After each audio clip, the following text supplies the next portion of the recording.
నమస్కారం city news కి స్వాగతం. పశ్చిమ నియోజకవర్గంలోని 22, 23 డివిజన్లలో శానిటేషన్ అధ్వానంగా ఉందని ఎమ్మెల్యే గల్లా మాధవి మండిపడ్డారు. శ్రీనివాసరావుపేటలోని 20, 22, 23 డివిజన్లో 1,39,00,000 వ్యయంతో పలు అభివృద్ది పనులకు ఎమ్మెల్యే గల్లా మాధవి, మేయర్ కోవెలమూడి రవీంద్ర శంకుస్థాపన చేశారు. ఈ సందర్భంగా ఎమ్మెల్యే మాట్లాడుతూ శ్రీనివాసరావుపేటలో ప్రహరీ గోడ నిర్మాణం, మరుగుదొడ్లు, సీసీ డ్రైన్లు, కల్వర్ట్లు, సీసీ రోడ్లకు శంకుస్థాపన చేశామని చెప్పారు. పేద, బడుగు, బలహీన వర్గాల ప్రజలకు అవసరమైన అన్ని మౌలిక వసతులు ఏర్పాటు చేస్తామని హామీ ఇచ్చారు.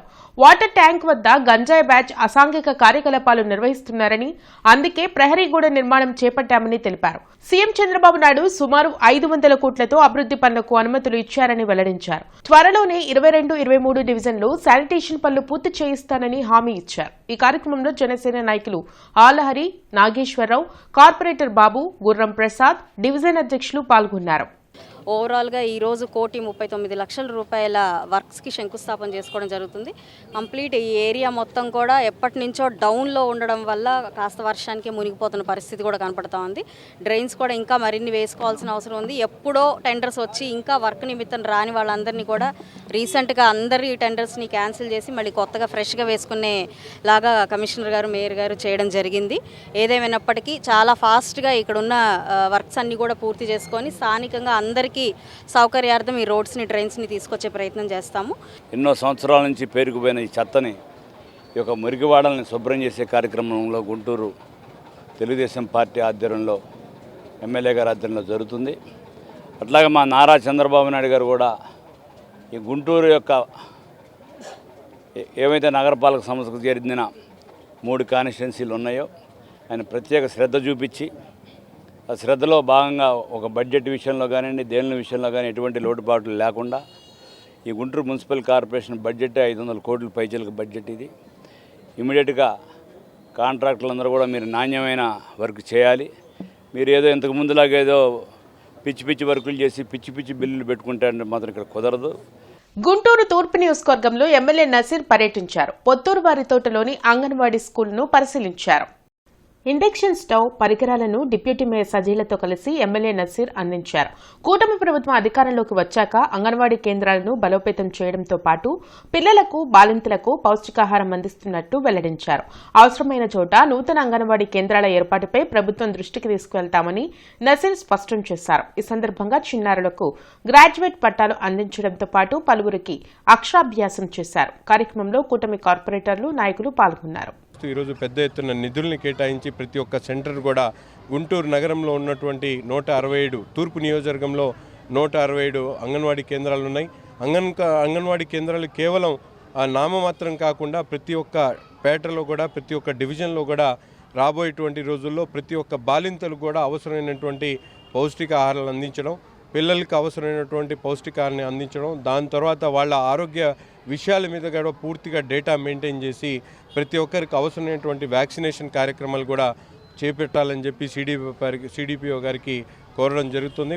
ఎప్పుడు ఎక్కడ కని విని ఎరగని రీతిలో ఈ యొక్క అంగన్వాడీ కేంద్రాల్లో కూడా ఈ యొక్క ఇండక్షన్ స్టవ్ ఇవ్వటం కూడా ఒక చరిత్రగా ఇక్కడ ఉన్న మహిళలందరూ ఎంతగానో గర్విస్తున్నారు. అదేవిధంగా ఈ యొక్క అంగన్వాడీ కేంద్రంలో 3 సంవత్సరాల దగ్గర నుంచి 6 సంవత్సరాల వరకు పౌష్టికాహారాన్ని అందిస్తున్నారు.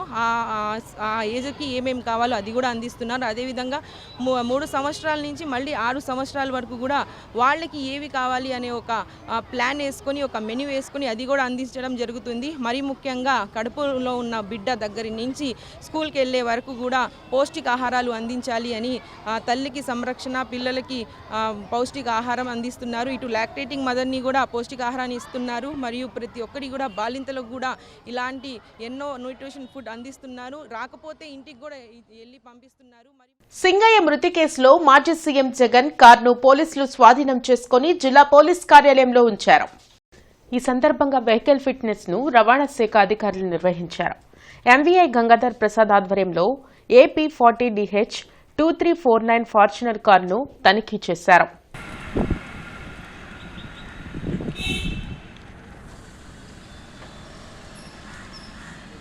కూటమి ప్రభుత్వం ప్రాథమిక పాఠశాలలపై కుట్రలు పన్నుతోందని మాజీ కేంద్ర మంత్రి చింతామోహన్ విమర్శించారు. మోడల్ స్కూల్ పేరుతో ప్రాథమిక పాఠశాలను మూసివేయడం వల్ల పేదలకు విద్య దూరం అయ్యే ప్రమాదం ఉందన్నారు. కార్పొరేట్ క్యాపిటల్ గా అమరావతిని సీఎం చంద్రబాబు మార్చారని, గతంలో రైతుల దగ్గర తీసుకున్న భూమిని అభివృద్ధి చేయలేదని, ఇంకా 40,000 ఎకరాలు దేనికోసం తీసుకుంటున్నారని ప్రశ్నించారు. కూటమి ప్రభుత్వ పాలనలో అవినీతి ఎక్కడా తగ్గలేదని, ఏ వ్యవస్థ చూసినా డబ్బులు ఇవ్వనిదే పనిచేయడం లేదని చింతామోహన్ ఆరోపించారు. ప్రధాని మోడీ దేశానికి చేస్తుంది ఏమీ లేదని, ప్రజాధనాన్ని వృధాగా ఖర్చు చేస్తున్నారని ధ్వజమెత్తారు. దేవతల రాజధాని 26 జిల్లాలు ఉన్నాయి.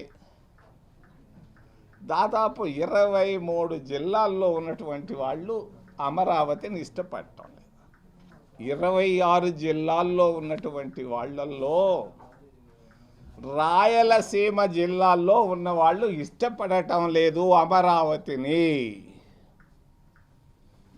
కర్నూలు నుంచి ఒంగోలు దాకా 10 జిల్లాల్లో ఎవ్వరూ ఇష్టపడటం లేదు, బయటపడటం లేదు. అంతే. చంద్రబాబు నాయుడికి సున్నితంగా తెలియజేస్తాను, నువ్వు రాయలసీమ బిడ్డవి, నువ్వు రాయలసీమ వాళ్ళే నీ పైన వ్యతిరేకంగా ఉన్నారు, అమరావతి పైన ఆలోచించవయ్యా ఓ మిత్రమా. నాకు 50 ఏళ్ళుగా నువ్వు బాగా తెలుసు. ఆలోచించు. మరి కామ్రేడ్ బివి రాఘవులు గారు రాజధాని పైన ఒక స్టేట్మెంట్ ఇచ్చాడు. రాజధాని నగరం కట్టేదానికి 1000 ఎకరాలు చాలు అన్నాడు. దాంతో కామ్రేడ్ బివి రాఘవులు గారితో నేను ఏకీభవిస్తున్నా. జీవో నెంబర్ 36 ప్రకారం మున్సిపల్ ఇంజనీరింగ్ కార్మికులకు జీతాలు ఇవ్వాలని సిఐటియు ఆధ్వర్యంలో కార్పొరేషన్ ఎదుట నిరసన కార్యక్రమం చేపట్టారు. నగరపాలక సంస్థ ఎదుట జరిగిన ది గుంటూరు జిల్లా మున్సిపల్ ఎంప్లాయీస్ వర్కర్స్ యూనియన్ ఆధ్వర్యంలో చేపట్టిన నిరసన కార్యక్రమంలో సిఐటియు నేతలు పాల్గొన్నారు. ఈ సందర్భంగా ముత్యాలరావు మాట్లాడుతూ, మున్సిపల్ ఇంజనీరింగ్ కార్మికుల సమస్యల పరిష్కారం కోసం అన్ని మున్సిపల్ కార్యాలయాల వద్ద నిరసన కార్యక్రమం చేయిస్తున్నామని చెప్పారు. గత సమ్మె కాలంలో ప్రభుత్వం ఇచ్చిన హామీలను వెంటనే జీవోలు ఇచ్చి అమలు చేయాలని కోరారు. మున్సిపల్ ఇంజనీరింగ్, పారిశుధ్య కార్మికులందరికీ తల్లికి వందనంతో సహా అన్ని ప్రభుత్వ సంక్షేమ పథకాలు అమలు చేయాలని డిమాండ్ చేశారు. ఈ ప్రభుత్వం కూడా గత ప్రభుత్వం లాగానే మున్సిపల్ ఇంజనీరింగ్ కార్మికులకి అన్యాయం చేయాలని చెప్పేసి చూస్తూ ఉంది. అందుకని రాష్ట్ర వ్యాప్తంగా మున్సిపల్ కార్మికులందరూ సమ్మెలోకి వెళ్ళాలని చెప్పేసి నిర్ణయించుకోవడం జరుగుతుంది. జూలై 4వ తేదీన విజయవాడలో మున్సిపల్ ఇంజనీరింగ్ కార్మికుల మహాధర్నా కార్యక్రమం జరుగుతుంది. ఆ ధర్నాలో మున్సిపల్ ఇంజనీరింగ్ కార్మికులు ఎప్పటి నుండి సమ్మెలోకి వెళ్తున్నామనేది డేట్ ప్రకటించడం జరుగుతుంది. రాష్ట్ర ప్రభుత్వం ఇంజనీరింగ్ కార్మికులకు సంబంధించి జీతాల పెంపుదల చేయకపోతే సమ్మెలోకి వెళ్తాం. సమ్మె సందర్భంగా జరిగేటటువంటి పరిణామాలకి రాష్ట్ర ప్రభుత్వమే బాధ్యత వహించాలని చెప్పేసి హెచ్చరిస్తా ఉన్నాం.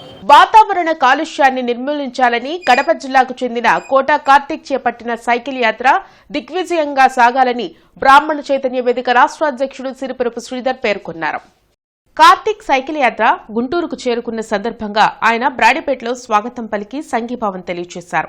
శ్రీధర్ మాట్లాడుతూ, నేటి యువత కార్తీక్ ను ఆదర్శంగా తీసుకోవాలన్నారు. భూమిని కాపాడడం, చెట్లను పెంచడం, కాలుష్యాన్ని తగ్గించడం అనే ఉద్దేశంతో ఈ యాత్ర చేపట్టారన్నారు. ప్రతి ఒక్కళ్ళు చెట్లు నాటితే వాతావరణ కాలుష్యం, వాతావరణ సమతుల్యం ఏర్పడుతుందనే భావంతో మరి చిన్ననాటి నుంచే ఈ డిగ్రీ చదివే యువకుడు ఈ కార్తీక్ మరి భారతదేశ యాత్ర మరి చేయటం చాలా హర్షించదగ్గ పరిణామం.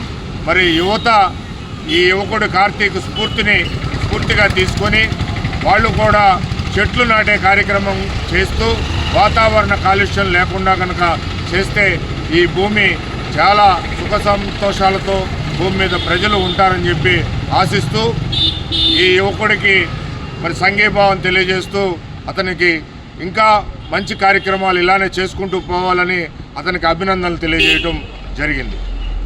సాక్షాత్తు ముఖ్యమంత్రి చంద్రబాబు నాయుడు మాదక ద్రవ్యాల నియంత్రణ కోసం కార్యక్రమం నిర్వహించడం అభినందనీయమని సిపిఐ జాతీయ కార్యదర్శి కె నారాయణ అన్నారు.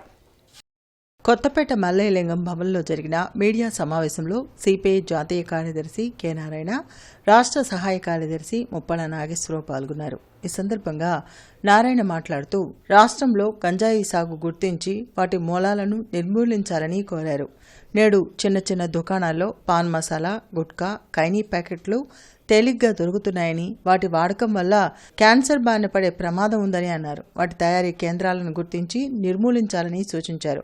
అమరావతి రాజధాని నిర్మాణం కోసం మరో 40,000 ఎకరాలు కావాలని చంద్రబాబు మాట్లాడటం బాధాకరమని అన్నారు. రైతులు మరలా భూములు ఇచ్చేందుకు ఆసక్తిగా లేరని స్పష్టం చేశారు. గతంలో ఇచ్చిన భూములకు సంబంధించి నిర్మాణాలు చేపట్టి డెవలప్మెంట్ చూపిస్తే రైతులు ఆసక్తిగా మరో 40,000 ఎకరాలు ఇచ్చేందుకు ముందుకు వస్తారని చెప్పారు. త్వరలో జరిగే సిపిఐ జాతీయ మహాసభల్లో కేంద్ర రాష్ట్ర ప్రభుత్వాలు అవలంబిస్తున్న ప్రజా వ్యతిరేక విధానాలపై చర్చించి భవిష్యత్ ఆందోళన కార్యాచరణ రూపొందిస్తామన్నారు. ఈ కార్యక్రమంలో జిల్లా కార్యదర్శి జంగాల అజయ్ కుమార్, నగర కార్యదర్శి కోటా మాలియాద్రి తదితరులు పాల్గొన్నారు. ఎవరైతే ఉత్పత్తి చేస్తారో వాళ్ళని పట్టుకోరు, ఎవరైతే సరఫరా చేస్తారో వాళ్ళని పట్టుకోరు. అమాయక పిల్లకాయలు, సినిమా యాక్టర్లు వాళ్ళు తింటారు, వాళ్ళని పట్టుకొని నేను హరాస్ చేస్తారు. టీడీపీ గవర్నమెంట్ ఇప్పుడు సిట్టేసింది, టీఆర్ఎస్ గవర్నమెంట్ ఇప్పుడు సిట్టేసింది, కానీ ఏం వేసినా కూడా దీన్ని బయట చేయడం లేదు. ఈ మ్యానుఫ్యాక్చరింగ్ ఏం చేసి తెలియదు. ఆ మాత్రం నిఘా విభాగాలు ఎన్ని ఉన్నాయి. రాజధాని నిర్మాణం మొదలుపెట్టక ముందుగానే ఇంకొక 40,000 ఎకరాలని క్యాపిటల్ తీసుకుందామని చెప్పేసి ప్రతిపాదన పెట్టారు. అయ్యా 30,000 ఎకరాలు తీసుకున్నారు కదా, అది కట్టండి, అప్పుడు విశ్వాసం వస్తుంది మాకు, అప్పుడు ఈ భూములు అవకాశం ఉంటుంది. అది గట్టి మళ్ళీ అట్లే ఉంటే మళ్ళీ ఇంక 40,000 ఎకరాల భూములు ఏమంటే ఇప్పటికే 5 ఏళ్ల పాటు పాపం బాధపడ్డారు భూములు ఇచ్చిన వాళ్ళు. పట్టాభిపురం మెయిన్ రోడ్లో టకీలా లిక్కర్ స్టోర్ అందుబాటులోకి వచ్చింది. నూతనంగా ఏర్పాటు చేసిన ఈ వాక్-ఇన్ లిక్కర్ స్టోర్లో వివిధ రకాల మద్యం బ్రాండ్స్ అందుబాటులో ఉన్నాయి. ఎంఆర్పీ ధరలకే తమకు నచ్చిన మద్యం బ్రాండ్స్ ను కస్టమర్లు తీసుకొని వెళ్లొచ్చని స్టోర్ నిర్వాహకులు తెలిపారు. గుంటూరులో ఇదే అతిపెద్ద వాక్-ఇన్ లిక్కర్ స్టోర్ అని చెప్పారు. ఇవి ఇప్పటివరకున్న వార్తా వివరాలు. మరికొన్ని వార్తా విశేషాలతో మళ్ళీ కలుద్దాం. అంతవరకు సెలవు. నమస్కారం.